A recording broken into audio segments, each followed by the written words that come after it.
નમસ્કાર મિત્રો, આજે આપણે આધુનિક ખર્ચના ખ્યાલ જોશું, એટલે કે મોડર્ન કોસ્ટ થિયરી. એટલે જે પારંપરિક કોસ્ટની થિયરી આપણે જોઈ હતી આગલા વિડીયોમાં, એના પછી બીજા અર્થશાસ્ત્રીઓએ ખર્ચના સિદ્ધાંત આપેલા હતા, એને આધુનિક ખર્ચના સિદ્ધાંતો કહેવાય છે. એ આપણે આજે જોશું. હવે આપણે આધુનિક ખર્ચના સિદ્ધાંત જોઈએ તો 1939માં જ્યોર્જ સ્ટિગ્લરે સૂચવ્યું હતું કે ટૂંકા ગાળાના સરેરાશ અસ્થિર ખર્ચનો વક્ર એ ઉત્પાદનના અમુક ચોક્કસ ગાળા સુધી સપાટ એટલે કે ફ્લેટ હોય છે. એટલે આપણે સરેરાશ અસ્થિર ખર્ચ એટલે કે એવરેજ વેરિયેબલ કોસ્ટ એ જે છે એ ફ્લેટ હોય છે, બરાબર. આ બાબત એ હકીકત દર્શાવે છે કે પેઢીઓ પોતાની ઉત્પાદન ક્ષમતાઓમાં અમુક અંશે ફ્લેક્સિબિલિટી એટલે લવચિકતા રહે તે રીતે પ્લાન્ટનું નિર્માણ કરે છે. ખર્ચના પરંપરાગત સિદ્ધાંત અને આધુનિક સિદ્ધાંત વચ્ચેનો મુખ્ય તફાવત એ ટૂંકા ગાળાના અને લાંબા ગાળાના ખર્ચ વક્રના આકારોમાં રહેલો છે. એવી દલીલો કરવામાં આવી છે કે આધુનિક વ્યવસ્થાપન વિજ્ઞાનની સુધારેલી પદ્ધતિઓ દ્વારા સંચાલકીય બિનકરકસરો એટલે કે મેનેજરિયલ ડિસઇકોનોમિક્સને નિવારી શકાય છે. આપણે જે ઇકોનોમિક્સ અને ડિસઇકોનોમિક્સ એટલે લાભ અને ગેરલાભની વાત કરેલી હતી, એવી રીતના અહીંયા જે છે એવી દલીલ કરવામાં આવે છે કે આધુનિક કોસ્ટ કર્વમાં આપણે મેનેજરિયલ ડિસઇકોનોમિક્સ એટલે સંચાલકીય બિનકરકસરો જે છે એને નિવારી શકીએ છીએ. જ્યારે આ બિનકરકસરો અત્યંત મોટા પાયાના ઉત્પાદન પર જોવા મળે છે, ત્યારે તે મોટા પ્લાન્ટની તકનીકી કરકસરોની તુલનામાં નહીવત જેવું હોય છે. એટલે ઉત્પાદન જ્યારે આપણે મોટા પાયા ઉપર કરીએ છીએ, ત્યારે આવી છોટી મોટી બાબત જે છે એ એના માટે કાંઈ નહીવત જેવી હોય છે, બરાબર. પરિણામે વાસ્તવિક ઔદ્યોગિક જગતમાં જોવા મળતા ઉત્પાદનના સ્તરો પર કુલ એકમ દીઠ ખર્ચ જે છે એ ઘટતો રહે છે. આમાં આપણે મુખ્ય મુદ્દાઓ જોઈએ તો ફ્લેક્સિબિલિટી એટલે કે લવચિકતા. એટલે આધુનિક પેઢીઓ જે છે એ પ્લાન્ટની ક્ષમતા એવી રીતે ગોઠવે છે કે જેથી માંગમાં ફેરફાર થાય તો પણ એનો ખર્ચ જે છે એ સ્થિર રહે. એટલે અહીંયા શું કહેવા માંગે છે કે આધુનિક જે વેપારી હશે અથવા તો આધુનિક જે પેઢીઓ હશે એ પોતાની પ્લાન્ટની ક્ષમતા પહેલેથી જ મોટી રાખે છે કે એને મોટો ઓર્ડર આવેલો તો એ જે છે એના માંગમાં ફેરફાર થશે તો પણ એનો ખર્ચ જે છે એ સ્થિર રહેશે. એટલે ધારો કે કોઈ ફાસ્ટ ફૂડ વેચે છે તો એને 6 ચૂલાવાળો જે છે એ ગેસ સ્ટવ રાખેલો છે, બરાબર. 6 ચૂલાવાળો. તો હવે તમે કહેશો 6 ચૂલાવાળો પણ ના આવે છે 6 ચૂલાવાળો. તો એ 6 ચૂલા લીધેલા છે, બરાબર. એટલે એની પ્લાન્ટની ક્ષમતા જે છે એને પહેલેથી જ વધારે રાખેલી છે.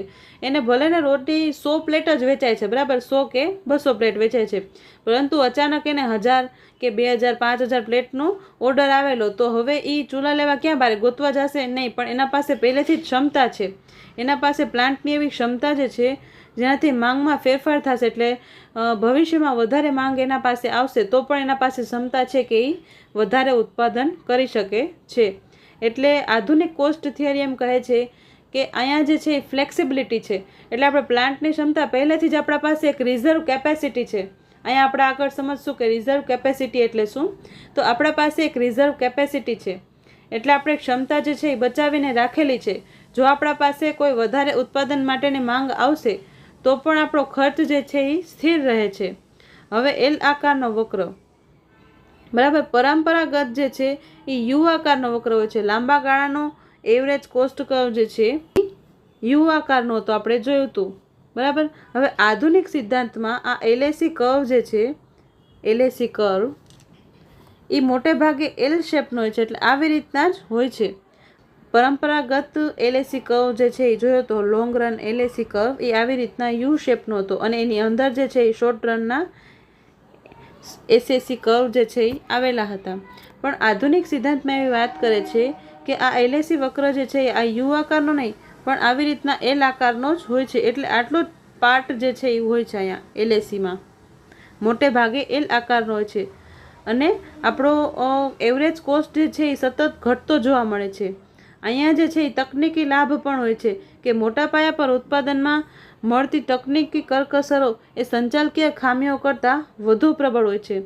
એટલે જ્યારે પેઢી મોટા પાયા ઉપર ઉત્પાદન કરશે ત્યારે એની તકનીકી કરકસરો એટલે ટેકનોલોજીને એટલી સારી છે કે એની જે ખામી જે છે એને ઓવરપાવરી કરી જશે.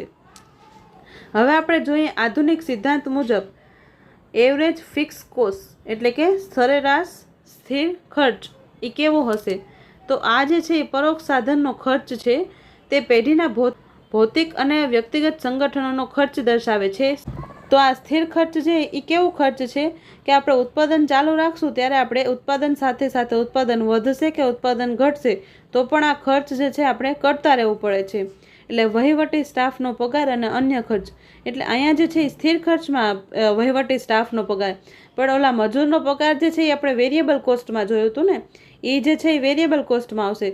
પણ આ વહીવટી સ્ટાફનો પગાર એટલે કંપનીમાં કોઈ કી પર્સન હશે, એટલે કોઈ ઇમ્પોર્ટન્ટ પર્સન હશે જેને કંપનીમાં રાખવો જ પડશે. જો એને નહીં રાખીએ તો એને જે છે એ કંપનીના સિક્રેટ્સ ખબર હશે. કંપનીના સિક્રેટ્સ ખબર હશે તો એ બીજી બાજુ જઈને બીજી કંપનીને કહી દેશે ને આપણી કંપની જે છે એ પડી જશે. એટલે એ પર્સન જે છે ને આપણે કંપનીમાં ગમે એ રીતે રાખવો જ પડે છે વધારે પગાર દઈને. તો એ જે છે એ ફિક્સ કોસ્ટ છે કંપની માટે. તો વહીવટી સ્ટાફનો પગાર અને ઉત્પાદન પ્રક્રિયામાં સીધી રીતે જોડાયેલા કર્મચારીઓના પગાર જેઓ નિશ્ચિત સમયગાળા માટે, એટલે કે કોઈ વ્યક્તિ જે છે એ કોન્ટ્રાક્ટ બેઝ ઉપર રહે છે એના માટે પણ એનો સમાવેશ પણ સ્થિર ખર્ચમાં થાય છે. પછી યંત્ર સામગ્રીનો ઘસારો, એટલે કે ટેકનોલોજી ડેપ્રિસિએટ થાય છે, બરાબર. એટલે આપણા પાસે જે ટેકનોલોજી છે એમાં કોઈ મેન્ટેનન્સનો ખર્ચ આવે છે કે કોઈ બીજો ખર્ચ આવે છે તો એ પણ સ્થિર ખર્ચ છે. અને મકાનોની જાળવણીનો ખર્ચ છે. જે જમીન ઉપર પ્લાન્ટ સ્થાપવામાં આવ્યો છે અને કાર્યરત છે તેની જાળવણીનો ખર્ચ, એટલે આપણે જે જમીન ઉપર આપણું પ્લાન્ટ સ્થાપિત કર્યું છે એ જમીનની આપણે જાળવણી તો કરવી પડશે, બરાબર. એનો પણ ખર્ચ જે છે એ સરેરાશ સ્થિર ખર્ચમાં આવે છે. બીજી બાજુ પ્રત્યક્ષ સાધનો, શ્રમ અને કાચા માલ સાથે સંબંધિત છે. આ સાધનો પેઢી કે પ્લાન્ટના કદને મર્યાદિત કરતા નથી. જ્યારે પણ જરૂર પડે ત્યારે પેઢી કોઈપણ સમયના વિલંબ એટલે ટાઈમ લેગ વગર જ બજારમાંથી તે સરળતાથી મેળવી શકે છે. એટલે આપણે શ્રમની વાત કરીએ અથવા તો કાચા માલની વાત કરીએ તો એ જે છે એની જ્યારે પણ જરૂર પડશે, કાચા માલની જરૂર પડશે કે શ્રમની જરૂર પડશે ત્યારે પેઢી જે છે એ બજારમાં જઈને જે છે એ સાધનો મેળવી શકે છે. એટલે આ શ્રમ અને કાચો માલ જે છે એ મેળવી શકે છે. એ પ્રત્યક્ષ સાધનો છે. હવે આપણે પરોક્ષ સાધનની વાત કરીએ તો પરોક્ષ સાધનો જે છે એ મહત્ત્વના છે. અને પેઢી જ્યારે પ્લાન્ટનું કદ નક્કી કરે છે ત્યારે તેને ધ્યાનમાં લે છે. વેપારી તેના વેચાણના અંદાજિત ઉત્પાદન સ્તરના આંકડા સાથે આયોજન શરૂ કરે છે અને તે એવા પ્લાન્ટનું કદ પસંદ કરશે કે જે તેના ઉત્પાદનના સ્તરમાં વધુ કાર્યક્ષમતા અને મહત્તમ ફ્લેક્સિબિલિટી સાથે પ્રાપ્ત કરવામાં મદદરૂપ થાય. વેપારી તેની માંગમાં આવતા મોસમી અને ચક્રીય ફેરફારોને પહોંચી વળવા પણ સક્ષમ બનશે. હવે વેપારી છે એને ખબર હશે કે આ સિઝન આવે છે તો મારે આ વસ્તુનું ઉત્પાદન કરવું છે અને આ સિઝન આવે છે તો મારે આ વસ્તુનું ઉત્પાદન કરવું છે. તો એવી રીતના મોસમી જે માંગ આવશે અથવા તો ચક્રીય ફેરફાર એટલે તેજી છે અથવા તો મંદી છે, એવી રીતના જે માંગ આવશે એને પણ ધ્યાનમાં રાખીને અહીંયા વેપારી જે છે એ ઉત્પાદન કરવામાં સક્ષમ બનશે. અને આમાં જે છે આધુનિક કોસ્ટની થિયરીમાં એમાં અનામત ક્ષમતા એટલે રિઝર્વ કેપેસિટીની વાત કરેલી છે. મેં તમને કીધું ને કે વેપારી જે છે એ રિઝર્વ કેપેસિટી રાખશે પોતાના પાસે કે જ્યારે માંગમાં કોઈ પરિવર્તન આવેલું તો એ માંગને પહોંચી વળવા માટે સક્ષમ હશે અને એનો ખર્ચ જે છે અહીંયા સ્થિર હશે. અને આપણે રિઝર્વ કેપેસિટી અને એક્સેસ કેપેસિટી એ બંનેમાં જે ફેર છે એ પણ જોશું. પરંપરાગત સિદ્ધાંતથી વિપરીત આધુનિક સિદ્ધાંતમાં પેઢી એવા પ્લાન્ટની પસંદગી નહીં કરે કે જ્યાં તે માત્ર તેમના ઉત્પાદનને ઇષ્ટતમ એટલે કે ઓપ્ટિમાઇઝ કરી રહી હોય. તેના બદલે એવા પ્લાન્ટને પસંદ કરશે કે જ્યાં તેની અનામત ક્ષમતા એટલે રિઝર્વ કેપેસિટી પણ હોય. એટલે એ આધુનિક સિદ્ધાંતમાં એમ કહે છે કે વેપારી ખાલી એટલું જ પસંદ નહીં કરે કે એને જે છે એ ઇષ્ટતમ ઉત્પાદન મળે, પરંતુ અહીંયા વેપારી જે છે એ આગળનું વિચારે છે કે આગળ કોઈ માંગ વધશે, આગળ એના ઉત્પાદનની માંગ વધશે તો એના પાસે એટલી કેપેસિટી હોવી જોઈએ કે એ માંગને પહોંચી વળે. આ અનામત ક્ષમતા જે છે એ પેઢીને જ્યારે પણ માંગ વધે છે ત્યારે ઉત્પાદન કરવા માટે સક્ષમ બનાવે છે. જ્યારે જે છે માંગ વધશે ત્યારે એ વધારે ઉત્પાદન કરી શકશે. ટૂંકમાં ઉદ્યોગપતિ જે છે એ અનિવાર્યપણે એવો પ્લાન્ટ નહીં પસંદ કરે કે જે તેને સૌથી ઓછો ખર્ચ આપે, પરંતુ એ એવા સાધનો પસંદ કરશે કે જે તેને ઉત્પાદન અને ઉત્પાદિત પદ્ધતિમાં નાના ફેરફાર માટે મહત્તમ શક્ય જે છે એ ફ્લેક્સિબિલિટી આપે. હવે આપણે ઉત્પાદનની સીમાઓ જોઈએ તો પેઢી પાસે યંત્ર સામગ્રીના કેટલાક સૌથી મોટી ક્ષમતા ધરાવતા એકમો હોય છે જે ટૂંકા ગાળામાં ઉત્પાદન વિસ્તરણ માટે એક સંપૂર્ણ મર્યાદા નક્કી કરે છે, જે સીમા બીમાં દર્શાવેલું છે. આ એવરેજ ફિક્સ કોસ્ટ આપણે જોયું હતું ને આપણે પરંપરાગત સિદ્ધાંતમાં જોયું હતું એવી રીતના અહીંયા પણ છે, પણ અહીંયા જે છે એ થોડુંક અલગ છે. એ આપણે હવે જોઈએ. ઉત્પાદનની સીમાઓ એટલે આપણા પાસે જે છે એ પ્લાન્ટની સીમા જે છે એ બી પોઈન્ટ સુધીની છે. બરાબર, અહીંયા પ્લાન્ટની સીમા જે છે એ બી બિંદુ સુધીની છે. મર્યાદા નક્કી કરે છે ટૂંકા ગાળાની સીમા મર્યાદા. પેઢી પાસે નાના એકમોની યંત્ર સામગ્રીઓ પણ હોય છે જે વિસ્તરણની મર્યાદા નક્કી કરે છે. એ સીમા એ એટલે અહીંયા જે છે આ સીમા એ જે છે એનું બીજું પ્લાન્ટ છે. એટલે એના પાસે એક મોટું પ્લાન્ટ તો એને લઈને રાખેલું છે, પણ હવે એના પાસે એક નાનકડું પ્લાન્ટ પણ છે કે એના પાસે માંગ વધેલી તો એ ત્યાંથી ઉત્પાદન કરી શકશે. એ જે છે એ સીમા એ દર્શાવે છે કે નાના એકમો યંત્ર સામગ્રીઓ પણ હોય છે જે વિસ્તરણની મર્યાદા નક્કી કરે છે. એ સીમા એ. જો કે આ કોઈ સંપૂર્ણ સીમા નથી, કારણ કે પેઢી ટૂંકા ગાળામાં જ્યાં સુધી સંપૂર્ણ મર્યાદા બી ન પહોંચાય ત્યાં સુધી પોતાનું ઉત્પાદન વધારી શકે છે. એટલે પેઢી જે છે એ અહીંયા એ પોઈન્ટ ઉપર અટકી જશે નહીં, પણ અહીંયા સુધી ઉત્પાદન કરશે નહીં, મેક્સિમમ કેપેસિટી સુધી. કાં તો પ્રત્યક્ષ શ્રમિકોને લાંબા કલાકો સુધી કામ કરવા માટે ઓવરટાઈમ ચૂકવીને એએફસી જે છે એ તૂટક રેખા દ્વારા દર્શાવવામાં આવે છે.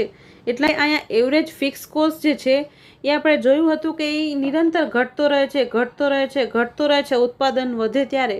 પણ આધુનિક કોસ્ટ થિયરીમાં એમ કહે છે કે આ એવરેજ કોસ્ટ જે છે એ અહીંયા બી બિંદુથી લઈને આ તૂટક રેખા એ બિંદુ સુધી જે છે એ વધે છે. અહીંયા એવરેજ ફિક્સ કોસ્ટ એટલે સરેરાશ ખર્ચ જે છે એ વધેલો છે અહીંયા. એટલે અહીંયા જે છે એ એના પાસે મશીન તો છે, બરાબર, કંપની પાસે જે છે એ મશીન છે. હવે એ શું કરશે કે કાં તો શ્રમિકને લાંબા કલાકો સુધી કામ કરવા માટે ઓવરટાઈમ ચૂકવી દે. હવે ઓવરટાઈમ દેશે તો એનો કોસ્ટ જે છે એ વધશે. એટલે એએફસી જે છે એ તૂટક રેખા દ્વારા દર્શાવવામાં આવે છે. અથવા તો વધારાની નાની એકમની યંત્ર સામગ્રી ખરીદીને. હવે ધારો કે એક પેઢી છે, એને વધારે બલ્કમાં ઓર્ડર આવેલો, બરાબર, તો એ હવે શું કરશે, કાં તો એ શ્રમિકોને ઓવરટાઈમનો પગાર દેશે, બરાબર, કે ઓવરટાઈમ કરીને ગમે એમ કરીને ઉત્પાદન પૂરું પાડવું છે. અને બીજો એના પાસે શું ઓપ્શન છે કે એ બીજું શું કરશે કે એ એના જેવું એક નાનકડું મશીન લઈ લેશે અને એનું ઉત્પાદન જે છે એ વધારી લેશે, બરાબર. એટલે એના પાસે બે ઓપ્શન છે, કાં તો શ્રમિકોને ઓવરટાઈમનો પગાર દેશે અને કાં તો એ વધારાની નાની એકમની યંત્ર સામગ્રી ખરીદી લેશે. એટલે એના પાસે જેવું મોટું મશીન છે એવું નાનકડું મશીન ખરીદીને એ ઉત્પાદન વધ્યું છે એને પહોંચી વળવાની કોશિશ કરશે. અને અહીં એએફસી વક્ર જે છે એ ઉપરની તરફ ખસે છે અને ફરીથી નીચે પડવાનું શરૂ કરે છે, બરાબર. અહીંયા એ જ છે આધુનિક સિદ્ધાંતમાં એવરેજ ફિક્સ કોસ્ટની વાત કરેલી છે કે આપણે જે પારંપરિક સિદ્ધાંતમાં જોયું હતું કે એવરેજ ફિક્સ કોસ્ટ જે છે એ નીચેની તરફ પડતો જાય છે. જેમ જેમ ઉત્પાદન વધે છે એમાં આપણો ફિક્સ કોસ્ટ જે છે સરેરાશ સ્થિર ખર્ચ જે છે એ ઘટતો રહે છે.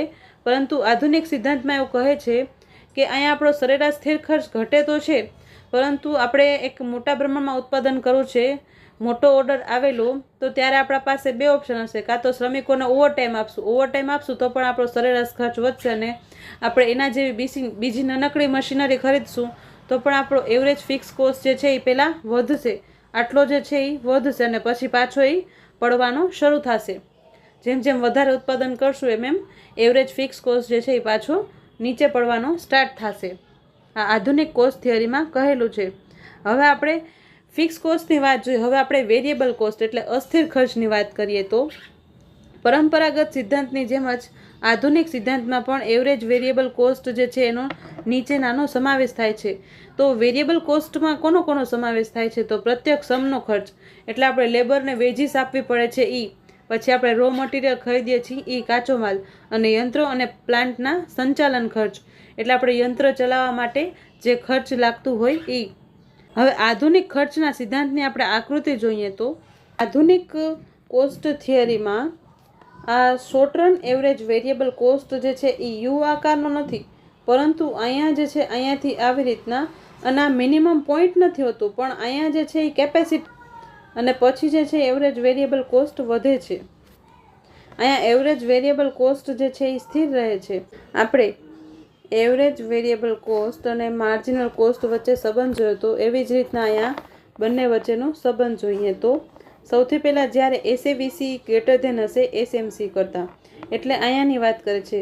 અહીંયા આ એસએવીસી કર્વ જે છે એ બાઉલ આકારનો હોય છે આવી રીતના, અને એ જે છે એ જ્યારે વધારે છે MC કરતાં, ત્યારની સિચ્યુએશન શું હશે કે આ સપાટ આધારની ડાબી બાજુએ એટલે કે SAVC વધારે છે SMC કરતાં, ત્યારે SAVCનો ઘટતો ભાગ દર્શાવે છે કે સ્થિર ખર્ચના સાધનો વધુ સારા ઉપયોગ, વધેલી કાર્યક્ષમતા અને શ્રમિકોના શિક્ષણ અને કૌશલ્ય વિકાસના કારણે ખર્ચમાં ઘટાડો થાય છે, જે સ્થિર સાધનોના વિવેકપૂર્ણ ઉપયોગ તરફ દોરી જાય છે. એટલે અહીંયા જે છે એ વેરિયેબલ કોસ્ટ જે છે એ ઘટે છે, બરાબર. અને એ વેરિયેબલ કોસ્ટ જે છે એ વધારે છે MC કરતાં, એટલે આ કર્વ ઉપર છે ને MC કરતાં, એટલે આ જે છે એ વધારે છે. ત્યારે શું કહેવા માંગે છે કે સ્થિર સાધનો એટલે અહીંયા શોર્ટ રનમાં સ્થિર કોણ છે? કેપિટલ. એટલે એ સ્થિર સાધનનો વધુ સારો ઉપયોગ, એની વધેલી ક્ષમતા અને શ્રમિકોના શિક્ષણ અને કૌશલ્ય વિકાસના કારણે આપણા ખર્ચમાં ઘટાડો થાય છે, જે સ્થિર સાધનનો વિવેકપૂર્ણ ઉપયોગ દર્શાવે છે. હવે આપણે બીજી સિચ્યુએશન જોઈએ જ્યાં SAVC અને SMC એ બંને સેમ હોય ત્યારે. એટલે આ જે છે એ MC કર્વ છે, અહીંયાથી લઈને પછી અહીંયા સુધી. તો જ્યારે આ SAVC અને આ MC એ બંને સેમ હશે તો આધુનિક સિદ્ધાંત હેઠળ SAVC વક્ર એ યુ આકારને બદલે રકાબી આકારનો સોસર શેપનો હોય છે. તેનો આધાર જે છે એ વિસ્તરેલો અને ઉત્પાદનના અમુક ગાળા સુધી સપાટ હોય છે. આ સપાટ તબક્કા દરમિયાન SAVC SMC થાય છે. આ એ ગાળો છે કે જેમાં અનામત ક્ષમતા જે છે એના કારણે પેઢી જે છે એ સમગ્ર ગાળા દરમિયાન SAVCનું સ્તર જે છે એ સ્થિર રાખવા માટે સક્ષમ છે. એટલે આપણે હમણાં પહેલાં વાત કરી રિઝર્વ કેપેસિટીની એ મુજબ. તો અહીંયા SAVC કર્વ જે છે એ રકાબી આકારનો શું કામ હોય છે? એટલે સોસર શેપ, બાઉલનો શેપનો શું કામ હોય છે? તો અહીંયા જે છે એ કંપની પાસે અથવા તો પેઢી પાસે રિઝર્વ કેપેસિટી છે. આ રિઝર્વ કેપેસિટીને લીધે એ ખર્ચને સ્થિર રાખી શકે છે લાંબા ગાળા સુધી. અહીંયા રકાબી આકારનો SAVC કર્વ હોય છે. એટલે કંપની અથવા તો પેઢી જે છે એ અમુક સમય મર્યાદા માટે રિઝર્વ કેપેસિટીને લીધે એનો કોસ્ટ જે છે એટલે ખર્ચ એ સ્થિર રાખી શકે છે, બરાબર. એટલે અહીંયા સોસર્સ એટલે રકાબી આકારનો આ SAVC કર્વ છે. એટલે અહીંયા ખર્ચ જે છે એ સ્થિર છે. અને જ્યારે SAVC જે છે નાનકડું છે SMC કરતાં, એટલે આ ત્રીજા તબક્કાની વાત કરે છે કે જ્યાં MC વધારે છે SAVC કરતાં, ત્યારે શું હશે? તો સપાટ ભાગની જમણી બાજુએ SAVC જે છે એ નાનકડું છે અને MC જે છે એ મોટું છે. ત્યારે SAVC જે છે એ વધવા પાછળના કારણોમાં શ્રમિકો પર કામનું અતિશય ભારણ, ઓવરટાઈમ ચૂકવણીઓને કારણે વધતો શ્રમ ખર્ચ અને હાલની યંત્ર સામગ્રીનો વધુ પડતો ઘસારો એ બધાનો સમાવેશ થાય છે. એના કારણે આપણો કોસ્ટ જે છે એ વધે છે. હવે આપણે એક્સેસ કેપેસિટી અને રિઝર્વ કેપેસિટી શું છે એ સમજીએ. તો વધારાની ક્ષમતા એટલે એક્સેસ કેપેસિટી, આ વિભાવના જે છે એ પરંપરાગત સિદ્ધાંત સાથે સંબંધિત છે. તેને બિન ઇચ્છનીય માનવામાં આવે છે કારણ કે તે ઊંચા ખર્ચ અને ઓછા ઉત્પાદનનું સૂચન કરે છે, જે પેઢીની ઇજારાશાહી શક્તિ તરફ દોરી જાય છે. ઇજારાશાહી એટલે મોનોપોલી જે પેઢી હશે એ અહીંયા એક્સેસ કેપેસિટી એટલે અહીંયા ફોલિંગ પોર્શન ઓફ ACમાં ઉત્પાદન કરશે. એટલે એનું કોસ્ટ જે છે એ ઘટે છે, પણ એ ઉત્પાદન જે છે એ ઓછું રાખશે. ઉત્પાદન ઓછું રાખીને એની કિંમત જે છે એ વધારે રાખશે. એ મિનિમમ પોઈન્ટ ઉપર ઉત્પાદન કરશે નહીં. મોનોપોલી ક્યારેય મિનિમમ પોઈન્ટ ઉપર ઉત્પાદન કરતો નથી. એ એક્સેસ કેપેસિટી રાખે છે, બરાબર. એ બિન ઇચ્છનીય માનવામાં આવે છે. અને આ એક બિન આયોજિત એટલે અનપ્લાન્ડ ક્ષમતા છે જે પેઢીના ઇષ્ટતમ સ્તર એટલે કે ACના લઘુત્તમ બિંદુ કરતાં ઓછી હોય છે. એટલે આ ACનું લઘુત્તમ બિંદુ અહીંયા છે, પણ પેઢી ઉત્પાદન જે છે એ અહીંયા કરે છે. એટલે આટલી જે છે એની એક્સેસ કેપેસિટી છે, બરાબર. અહીંયા QM અને Q વચ્ચેનો તફાવત જે છે એ વધારાની ક્ષમતા દર્શાવે છે.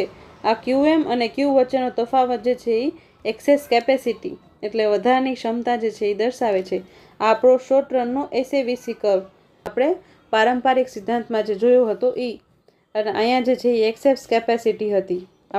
ટ્રેડિશનલ કોસ્ટ થિયરીમાં એક્સેસ કેપેસિટીની વાત હતી, પણ આધુનિકમાં રિઝર્વ કેપેસિટીની વાત છે. અહીંયા SAVC કર્વ જે છે એ રકાબી આકારનો હોય છે. રકાબી આકારનો હોય છે એટલે અહીંયા રિઝર્વ કેપેસિટી હોય છે. પેઢી જે છે એ પોતાના પાસે રિઝર્વ કેપેસિટી એટલે વધારાની ક્ષમતા રાખે છે. આ તો સારી બાબત છે ને, કે માંગ વધશે આગળ ફ્યુચરમાં તો આપણે એને પૂરી પાડી શકશું. એટલે આ રિઝર્વ કેપેસિટી જે છે એ સારી બાબત છે. પણ આ એક્સેસ કેપેસિટી એટલે આપણે જાણબૂਝ કે આપણે ખબર છે કે આપણે આટલું ઉત્પાદન કરવું જોઈએ તોય પણ આપણે આટલું ઉત્પાદન કરીએ છીએ, તો આ જે છે એ નેગેટિવ સેન્સમાં હોય છે એક્સેસ કેપેસિટી. અને રિઝર્વ કેપેસિટી જે છે એ પોઝિટિવ સેન્સમાં હોય છે કે આપણે આગળ ઉત્પાદનને પહોંચી વળીએ છીએ. બરાબર. હવે આપણે જોઈએ રિઝર્વ કેપેસિટી. તો આ વિભાવના જે છે એ આધુનિક સિદ્ધાંત સાથે સંબંધિત છે. તે સંભવિત ક્ષમતા છે જે યંત્રની ખરીદી વખતે જ આયોજનમાં ધ્યાનમાં લેવામાં આવેલી હોય છે. અનામત ક્ષમતા એ આયોજિત એટલે પ્લાન્ડ ક્ષમતા છે. આ જે છે આ એક્સેસ કેપેસિટી એ અનપ્લાન્ડ હતી. બરાબર. આ જે છે આપણે પ્લાન કરીને ચાલીએ છીએ. બરાબર. આધુનિક સિદ્ધાંતમાં એમ કહે છે કે આ જે છે એ આપણે આયોજિત કરીને ચાલીએ છીએ, જે ઉત્પાદન ખર્ચમાં વધારો કરતી નથી. Q2 અને Q1 નું પ્રમાણ જે છે એ રિઝર્વ કેપેસિટી સૂચવે છે.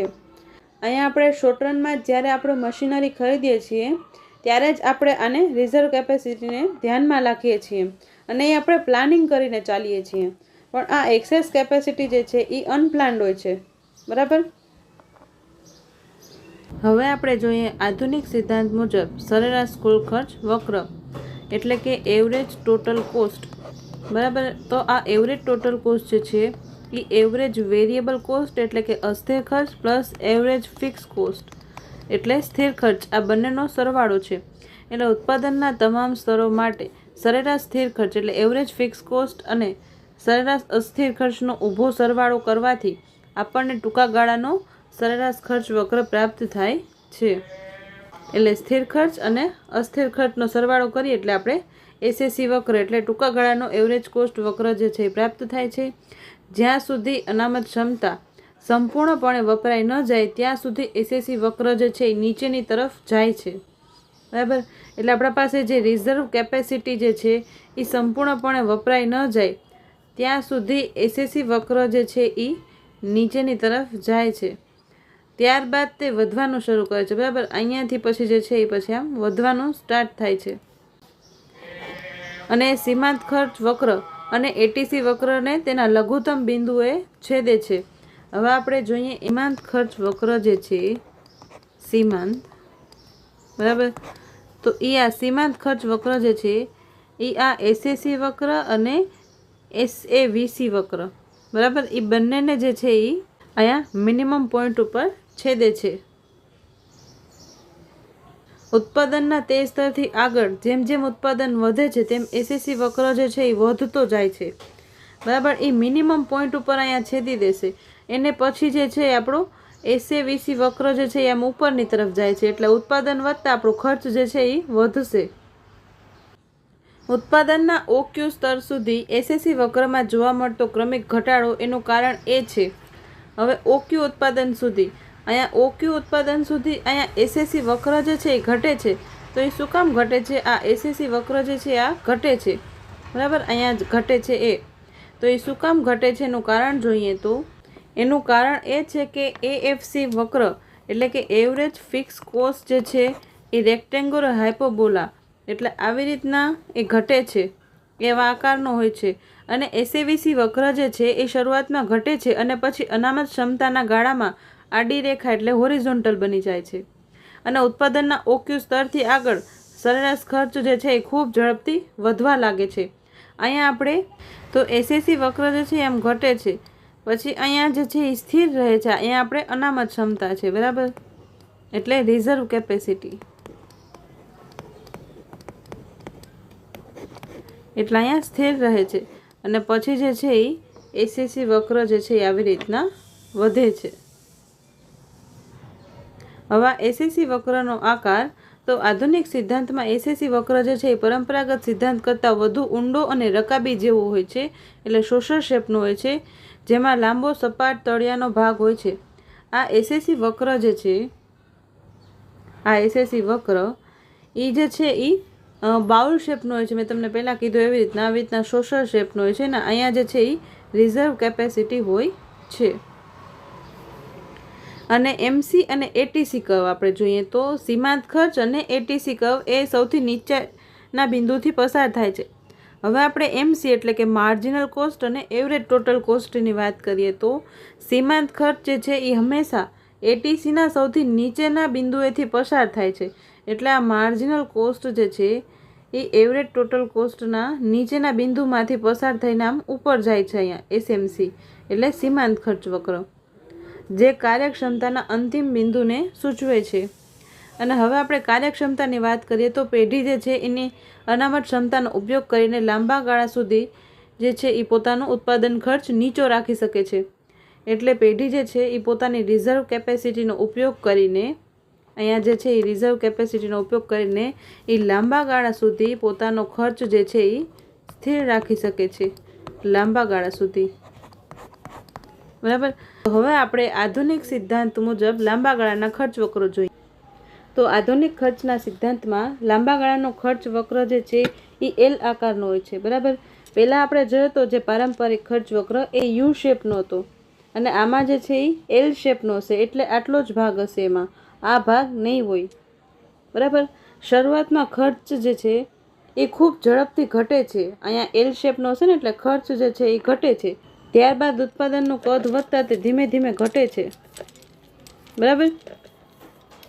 એટલે અહીંયા શરૂઆતમાં ઉત્પાદન ખર્ચ જે છે એ ખૂબ ઝડપથી ઘટે છે અહીંયા L શેપમાં, અને પછી જે છે એ ધીમે ધીમે ઘટે છે. અને ઉત્પાદન ખર્ચ વક્રનો આ L આકાર એ મોટા પાયાના ઉત્પાદનની તકનીકી કરકસરો એટલે એને ટેકનિકલ ઇકોનોમિક્સ દ્વારા સમજાવી શકાય છે. શરૂઆતમાં આ કરકસરો નોંધપાત્ર હોય છે, પરંતુ ઉત્પાદનના એક ચોક્કસ સ્તર પછી આમાંની મોટી ભાગની કરકસરો પ્રાપ્ત થઈ જાય છે અને પેઢી અને ઉદ્યોગની તકનીકી મુજબ લઘુત્તમ ઇષ્ટતમ કદ પર પહોંચી જાય છે તેમ કહેવાય છે. એટલે કે મિનિમમ ઓપ્ટિમમ સ્કેલ ઉપર પેઢી પહોંચી જાય છે. બરાબર. આ કરકસર એટલે શું? તો ઇકોનોમિક્સ. એટલે લાંબા ગાળે જે છે એ કંપની એટલે કે પેઢીને ઇકોનોમિક્સનો ફાયદો થાય છે. બરાબર. એટલે એ જે છે એ ઓછા ઉત્પાદન ખર્ચ, અહીંયા કરકસરો એટલે શું કે ઉત્પાદન ખર્ચ જે છે એને ઓછું આવે છે, એના લીધે એને વધારે ફાયદો થાય છે. બરાબર. જો મોટા પાયાના ઉત્પાદન માટે નવી તકનીકો શોધાય તો તે ચલાવવામાં સસ્તી હોવી જોઈએ, પરંતુ હાલની જાણીતી તકનીકોમાં પણ વધુ વિકેન્દ્રીકરણ અને કૌશલ્યમાં સુધારા જેવી કરકસરો મોટા ઉત્પાદન સ્તરે હંમેશા પ્રાપ્ત કરી શકાય છે. એટલે એમ કહેવા માંગે છે કે એના પાસે જે હાલની તકનીકો હશે એટલે ટેકનોલોજી જે હાલની હશે એમાં પણ વધારે વિકેન્દ્રીકરણ એટલે કે સ્પેશિયલાઇઝ વર્કર્સ હશે, એ અલગ અલગ સ્તરે કામ કરતા હશે. બરાબર. અને એના કૌશલમાં સુધારા જેવી કરકસરો એ મોટા ઉત્પાદન સ્તરે હંમેશા પ્રાપ્ત કરી શકાય છે. એટલે ઉત્પાદનનું સ્તર જે છે એ મોટું છે અને ત્યાં જે છે તકનિક એટલે ટેકનોલોજીનું વધારે વિકેન્દ્રીકરણ છે. એટલે અલગ અલગ સ્પેશિયલાઇઝ મજૂર જે છે એ ટેકનોલોજીને ચલાવે છે, વધુ સારી રીતે કાર્યક્ષમતા સાથે ચલાવે છે ને, તો પણ એને સસ્તામાં વસ્તુ જે છે એ બની જાય છે અને એને વધારે ફાયદો થાય છે. વળી મોટી પેઢી હોવાને કારણે તે ઉત્પાદન માટે જરૂરી કાચા માલ કે સાધનોનું ઉત્પાદન પોતે જ કરી શકે છે. તેથી પણ એના ખર્ચમાં જે છે એ ઘટાડો થાય છે. મોટી કંપની બની જાય છે તો એક જ સ્થળે જે છે એ ઉત્પાદનનું કેન્દ્ર બનાવી લે છે. બરાબર. અને ત્યાં જ જે છે એ કાચો માલ પણ બનાવી શકે છે અને એ ખુદ જ બનાવશે તો એનું ઉત્પાદન ખર્ચ જે છે એ ઓછું આવશે. હવે L આકારના LAC વક્ર માટેના આપણે કારણો જોઈએ તો સૌથી પહેલું છે ઉત્પાદન ખર્ચ અને સંચાલકીય ખર્ચ એટલે કે પ્રોડક્શન કોસ્ટ અને મેનેજરિયલ કોસ્ટ. તો લાંબા ગાળે તમામ ખર્ચ જે છે એ અસ્થિર થઈ જાય છે એટલે વેરિયેબલ કોસ્ટ થઈ જાય છે. આપણે લાંબા ગાળાની હમણાં ઉત્પાદનનો નિયમની થિયરી જોઈને એમાં પણ આપણે જોયું કે લાંબા ગાળે બધા જ ખર્ચો જે છે એ અસ્થિર એટલે કે વેરિયેબલ થઈ જાય છે. આપણે જેમ જેમ ઉત્પાદન વધે છે તેમ તેમ આપણું ઉત્પાદન ખર્ચ જે છે એ સતત ઘટે છે. અને જ્યારે અત્યંત મોટા પાયાના ઉત્પાદન પર સંચાલકીય ખર્ચ વધી શકે છે, પરંતુ ઉત્પાદન ખર્ચમાં થતો ઘટાડો એ સંચાલકીય ખર્ચમાં થતા વધારા કરતાં વધુ હોય છે. બરાબર. એટલે અહીંયા શું કહેવા માંગે છે કે મોટા પાયે જ્યારે ઉત્પાદન કરશું ત્યારે જે મેનેજરિયલ કોસ્ટ આવે છે એ આ પ્રોડક્શન કોસ્ટ કરતાં ઓછું હોય છે. એટલે આપણે કોઈ પણ ઉત્પાદન મોટા પાયે કરવું છે તો એને મેનેજ તો કરવું પડશે ને, તો એ મેનેજ માટેનો મેનેજરિયલ કોસ્ટ જે છે સંચાલકીય કોસ્ટ એ વધારે હોય છે, એમ લાંબા ગાળે હોય છે, પણ એ કોસ્ટ જે છે એ આપણા ઉત્પાદન ખર્ચ કરતાં ઓછું હોય છે. બરાબર. જેથી ઉત્પાદન વધવાની સાથે LAC વક્ર જે છે એ ઘટતો રહે છે. બરાબર. એટલે અહીંયા LAC વક્ર જે છે એ ઘટતો રહે છે. કારણ કે એનો ખર્ચ જે છે એ ઘટે છે. હવે સૌથી પહેલાં જોઈએ ઉત્પાદન ખર્ચ. શરૂઆતમાં ઉત્પાદનના કદમાં વધારો થતાં ઉત્પાદન ખર્ચ જે છે એ ઝડપથી ઘટે છે અને ત્યારબાદ તે ઘટાડો ધીમો પડે છે. આનું કારણ એ છે કે શરૂઆતના તબક્કા દરમિયાન પેઢી મોટા પાયાના ઉત્પાદન સાથે સંકળાયેલી તકનીકી કરકસરનો લાભ મેળવે છે. એટલે મોટા પાયે ઉત્પાદન કરે છે એની સાથે સાથે એને ટેકનોલોજીનો લાભ મળે છે, બરાબર. એટલે એનું ખર્ચ જે છે એ ઘટે છે શરૂઆતમાં અને ધીમે ધીમે આ તકનીકી કરકસરો પૂર્ણ થાય છે. એટલે ધીરે ધીરે ટેકનોલોજી છે એમાં પણ ડેપ્રિસિએશન આવે છે, બરાબર. ટેકનોલોજી છે એમાં આપણે મેન્ટેનન્સ ખર્ચ કરવો પડશે, એમાં કેટલાક પાર્ટ્સ બગડી જશે તો એ આપણે સુધારવાનો ખર્ચ કરવો પડશે, બરાબર. એટલે આ કરકસરો છે એ પૂર્ણ થાય છે. એટલે ઇકોનોમીઝ ઓફ સ્કેલ ભોગવતા હતા એ કરકસરો પૂર્ણ થાય છે અને પેઢી જે છે એ લઘુત્તમ કાર્યક્ષમ કદ એટલે કે મિનિમમ ઇફિશિયન્ટ સ્કેલ ઉપર પહોંચી જાય છે. આમાં બીજું જોઈએ તો સંચાલકીય ખર્ચ. આધુનિક પેઢીઓમાં દરેક પ્લાન્ટના કદ માટે તે પ્લાન્ટના સરળ સંચાલન માટે અનુરૂપ વહીવટી માળખું હોય છે. નાના પાયાની તેમજ મોટા પાયાની સંગઠનાત્મક તકનીકો અસ્તિત્વમાં આવે છે. શરૂઆતમાં સંચાલન ખર્ચ જે છે એ એક ચોક્કસ પ્લાન્ટ કદ સુધી ઘટે છે અને અત્યંત મોટા પાયા પર તે વધે છે, પણ ખૂબ ધીમી ગતિએ. અહીંયા એમ કહે છે કે સંચાલનનો ખર્ચ જે છે એ આપણે પ્લાન્ટ બનાવીએ છીએ, બરાબર. આપણે ટૂંકા ગાળામાં હોઈએ તો એ પ્લાન્ટ કર્વ કહેવાય છે, બરાબર. અને લાંબા ગાળામાં હોય છે તો એ પ્લાનિંગ કર્વ કહેવાય છે, LAC અને SAC. આ SAC જે છે એ શોર્ટ ટર્મનો એવરેજ કોસ્ટ છે અને LAC જે છે એ લોંગ ટર્મનો એવરેજ કોસ્ટ એટલે સરેરાશ ખર્ચ છે. તો શોર્ટ ટર્મનો જે હશે એને પ્લાન્ટ કહેવાશે અને લોંગ ટર્મનો જે છે એને પ્લાનિંગ કર્વ કહેવાશે. આની પહેલાં પણ મેં તમને કીધું એવી રીતના આ પણ યાદ રાખવાનું, બરાબર. એટલે અહીંયા શું કહે છે કે જેમ જેમ આપણું કદ જે છે એ વિસ્તારિત થશે, મોટા પાયા પર ઉત્પાદન વધે છે, ત્યારે સંચાલનનો ખર્ચ પણ વધે છે, પણ એ ધીમી ગતિએ વધે છે અને એ ખર્ચ જે છે એ ઉત્પાદન ખર્ચ કરતાં ઓછો હોય છે, એટલે આપણે એ પોસાય છે. આમ અત્યંત મોટા પાયા પર ઉત્પાદન ખર્ચ જે છે એ સરળતાથી ઘટે છે, જ્યારે સંચાલકીય ખર્ચ જે છે એ માત્ર ધીમી ગતિથી વધી શકે છે. તકનીકી ખર્ચમાં થતો ઘટાડો એટલે કે આપણે ટેકનોલોજીના ખર્ચમાં ઘટાડો થાય છે અને સંચાલકીય ખર્ચના સંભવિત વધારાની સરભર એટલે ઓફસેટ કરી દે છે.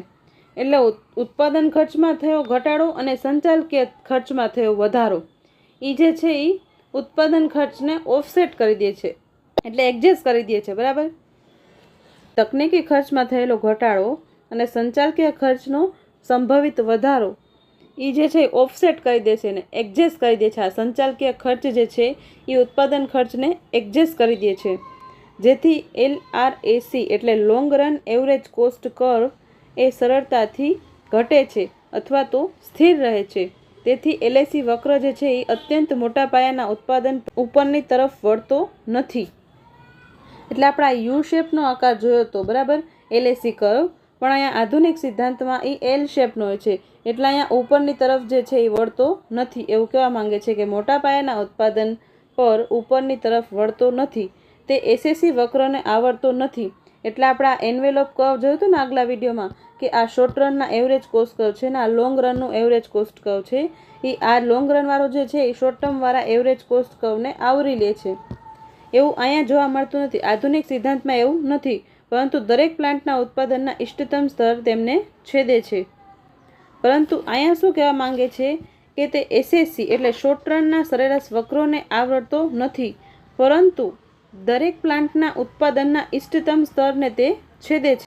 એટલે આ લોંગ રનનો એવરેજ કોસ્ટ કર્વ છે એ દરેક પ્લાન્ટના ઉત્પાદનના ઇષ્ટતમ એટલે ઓપ્ટિમમ સ્તરને છેદે છે. હવે આપણે બીજું જોઈએ તો તકનીકી પ્રગતિ. એટલે આપણે જોઈએ છીએ કે LAC જે છે એ L આકારનો શું કામ હોય છે. તો આપણે પહેલું જોયું કે ઉત્પાદન ખર્ચ અને સંચાલકીય ખર્ચ. હવે બીજું છે ટેકનિકલ પ્રગતિ એટલે કે ટેકનિકલ પ્રોગ્રેસ. તો ખર્ચનો પરંપરાગત સિદ્ધાંત જે છે યુ આકારના LAC વક્રની સમજૂતી આપતી વખતે તકનીકી પ્રગતિ હોતી નથી. એમાં આપણે ધારણા પર જોઈ હતી કે એમાં તકનીકી પ્રગતિ હોતી નથી તેવું ધારે છે, બરાબર. લાંબા ગાળાના ખર્ચ પરના પ્રાયોગિક પરિણામો પેઢીઓમાં તકનીકી પ્રગતિને કારણે મળતા મોટા પાયાના લાભોના વ્યાપક અસ્તિત્વની પુષ્ટિ કરે છે, બરાબર. લાંબા ગાળાના ખર્ચ વક્રો જે છે એ જે સમયગાળા દરમિયાન તકનીકી પ્રગતિ થઈ હોય તે દરમિયાન લાંબા ગાળાના સરેરાશ ખર્ચમાં ઘટાડાનું વલણ જોવા મળે છે. એટલે જ્યારે જ્યારે આપણે તકનિકી પ્રગતિ થશે ત્યારે આપણો સરેરાશ ખર્ચ જે છે એ ઘટશે. અને ડિસઇકોનોમિક્સ વિશેના પુરાવાઓ ઘણા ઓછા સ્પષ્ટ છે. તેથી કદ ઉપરના સ્તરે એલએસી વક્ર જે છે એ ઉપરની તરફ વળતો નથી. એટલે ડિસઇકોનોમિક્સ એટલે આપણે મોટા પાયા પર કોઈ ગેરફાયદા જે છે એ બહુ ઓછા જોવા મળે છે. એટલે એના વિશેના પુરાવાઓ છે એ ઘણા ઓછા સ્પષ્ટ છે. એટલે એલએસી વક્ર જે છે એ આવી રીતના જ હોય છે, અહીંયાથી આમ ઉપર જતું નથી. તકનિકી પ્રગતિના કારણે એલએસી વક્ર જે છે એ એલ આકારનો બની જાય છે. હવે ટેકનોલોજી આપણી વિકસિત થશે તો આપણું ઉત્પાદન જે છે એ વધે છે અને આપણો ખર્ચ જે છે એ ઘટે છે. ખર્ચ ઘટે છે એટલે એલએસી એટલે સરેરાશ ખર્ચ જે છે એ આવી રીતના ઘટે છે, એટલે એલ આકારનો બની જાય છે. હવે ત્રીજું જોઈએ તો શીખવાની પ્રક્રિયા એટલે કે લર્નિંગ. આ અનુભવનું એક પરિણામ છે કે જેમ જેમ પેઢી મોટી થતી જાય છે એમ એનો એક્સપિરિયન્સ વધતો જાય છે. બરાબર, અનુભવનું એક પરિણામ છે. શીખવાની પ્રક્રિયા એટલે કે લર્નિંગ બાય ડુઈંગ ને કારણે વધતું મળતર એટલે કે ઇન્ક્રીઝિંગ રિટર્ન ટુ સ્કેલ અસ્તિત્વમાં આવે છે, જે એકમ દીઠ ખર્ચમાં ઘટાડો કરે છે અને શ્રમિકોની ઊંચી ઉત્પાદકતા તરફ દોરી જાય છે. એટલે આપણે એક્સપિરિયન્સ મળે છે એટલે આપણે વધારે સારી ને સારી કાર્યક્ષમતા સાથે કાર્ય કરી શકીએ છીએ અને આપણી ઉત્પાદકતા પણ ઊંચી જાય છે. આમ કાર્ય દ્વારા શીખવાની પ્રક્રિયાને કારણે એલએસી વક્ર જે છે એ એલ શેપનો હોય છે. એટલે આમાં જે છે એ 3 મુખ્ય કારણો છે કે એલએસી વક્ર જે છે એ એલ શેપનો છે.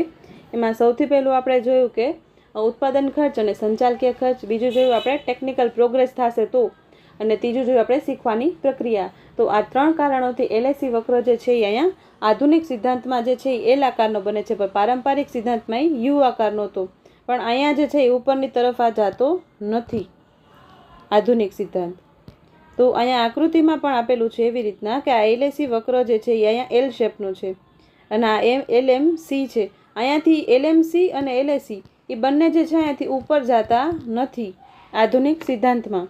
એટલે આ લાંબા ગાળાના વક્રો જે છે એલએસી છે એ એલ શેપનો છે. બરાબર, અને આ એલએમસી એટલે સીમાંત કોસ્ટ છે એ પણ આવી રીતના છે, એ પણ આવી રીતના ઊંચો જતો નથી. આપણે જે પહેલાં જોયું હતું એ શોર્ટ રન માટેનું જોયું હતું, એ શોર્ટ રનમાં જે છે આવી રીતના ઉપર જાય છે, પણ લોંગ રનમાં જે છે એ એલ શેપના બની જાય છે. અને આ બિંદુ આ જે છે એ ફેસ કહેવાશે. અહીંયા આ એક બિંદુ નહીં હોય પણ અહીંયા એક ફેસ છે જ્યાં એલએસી અને એલએમસી બંને સેમ રહે છે. અને આપણે એ પોઈન્ટ પણ અહીંયા નોંધવા જેવો છે કે જ્યારે આપણે પારંપરિક સિદ્ધાંતની વાત કરતા હતા ત્યારે જે છે એ કોન્સ્ટન્ટ રિટર્ન ટુ સ્કેલ એટલે એક પોઈન્ટ જ છે અહીંયા કોન્સ્ટન્ટ રિટર્ન ટુ સ્કેલનું. બરાબર, પણ અહીંયા આપણે આધુનિક સિદ્ધાંતની વાત કરશું ત્યારે આ short run average cost curve જે છે એ આવો રકાબી આકારનો છે. અહીંયા કોન્સ્ટન્ટ રિટર્ન માટે એક પોઈન્ટ નથી પણ આખો એક ફેઝ છે. અહીંયા આધુનિક સિદ્ધાંતમાં જે છે આખો ફેઝ છે કોન્સ્ટન્ટ રિટર્ન ટુ સ્કેલ માટે. બરાબર, કે અહીંયા જે છે આપણે કોસ્ટ જે છે એ સ્થિર રહે છે પણ એ લાંબા ગાળા સુધી સ્થિર રહે છે. બરાબર, વધારે સમય સુધી જે છે એ કોસ્ટ આપણો સ્થિર રહે છે. પણ આપણે પારંપરિક સિદ્ધાંતની વાત કરીએ તો કોન્સ્ટન્ટ રિટર્ન ટુ સ્કેલ ખાલી એક પોઈન્ટ જ બતાવે છે, પણ અહીંયા જે છે એ આખો ફેઝ બતાવે છે. એ પણ ખાસ જરૂરી યાદ રાખવા જેવું છે. હવે આપણે જીસેટમાં પૂછાયેલા કેટલાક ક્વેશ્ચન જોઈએ તો પહેલો પ્રશ્ન છે કે વૈકલ્પિક ખર્ચને આ રીતે વ્યાખ્યાયિત કરી શકાય. તો ઓપોર્ચ્યુનિટી કોસ્ટ એટલે શું કે આપણે જે છે એ આગામી શ્રેષ્ઠ ઉપલબ્ધ વિકલ્પનું મૂલ્ય. બરાબર, અહીંયા બી ઓપ્શન સાચો જવાબ છે કે વૈકલ્પિક ખર્ચ કોને કહેવાશે કે આપણા પાસે 2 વિકલ્પ છે, યા તો આપણે ઘઉં ઉગાડી શકીએ યા તો આપણે બાજરી ઉગાડી શકીએ. તો આપણે જે છે એ ઘઉં કરશું અને બાજરી જે છે એ જતું કરશું, એટલે આપણે એક બીજો શ્રેષ્ઠ વિકલ્પ જતો કરેલો એને આપણે વૈકલ્પિક ખર્ચ કહીશું કે આનો વિકલ્પ આ હતો અને એ વિકલ્પ આપણે ના પસંદ કર્યો. બરાબર, એટલે આગામી શ્રેષ્ઠ ઉપલબ્ધ વિકલ્પનું મૂલ્ય જે છે એને વૈકલ્પિક ખર્ચ કહેવાય છે.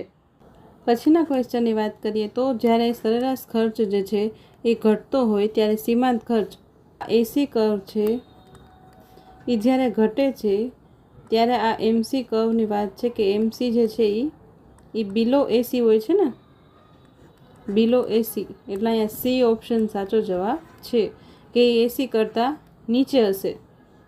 આ એસી કર્વ છે એની નીચે એમસી કર્વ હશે. તમને એમ થશે કે અહીંયા એ ઓપ્શન કેમ સાચો નથી, તો આ જે છે એ મેથેમેટિકલ રિલેશનશિપ મુજબ ક્વેશ્ચન પૂછેલો છે.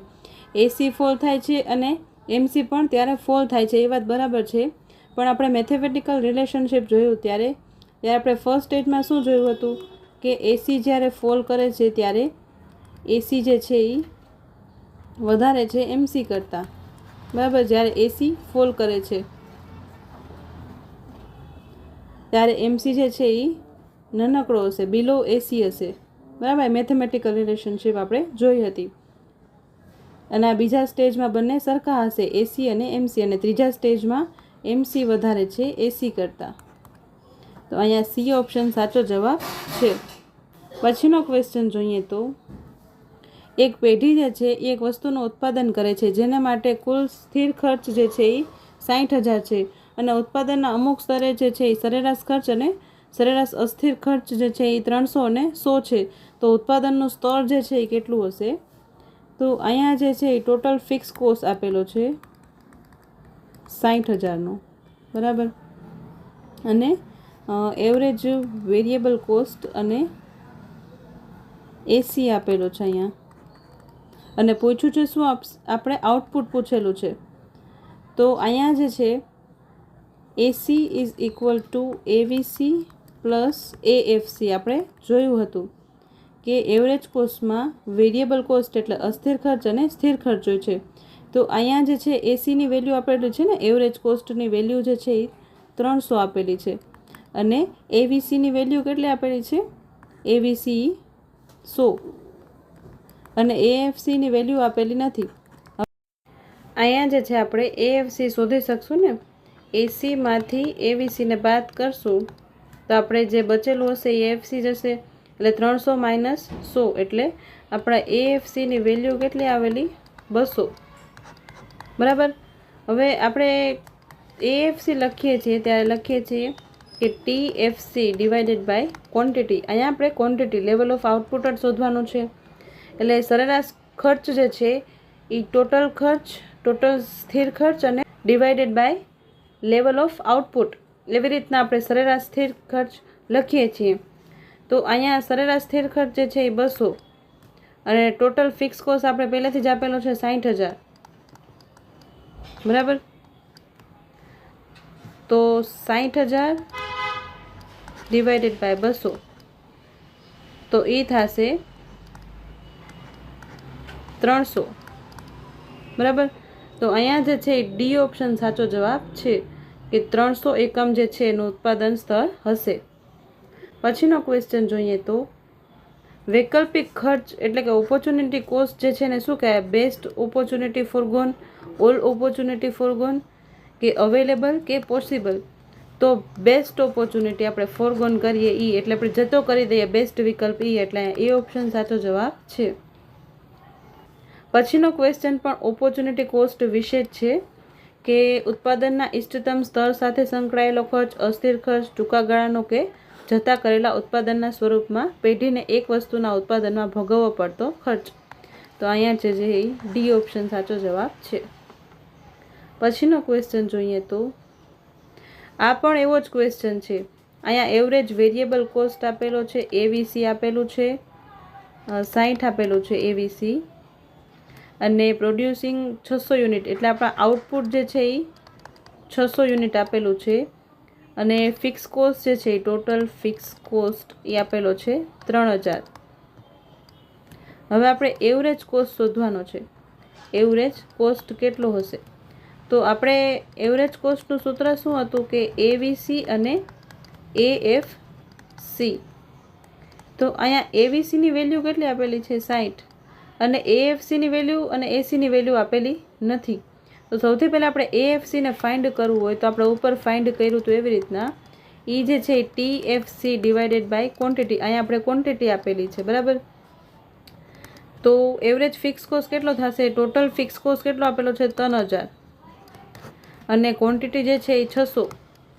તો અહીંયા જે છે એ 6×5 = 30, એટલે 5 જે છે એ એવરેજ ફિક્સ કોસ્ટ.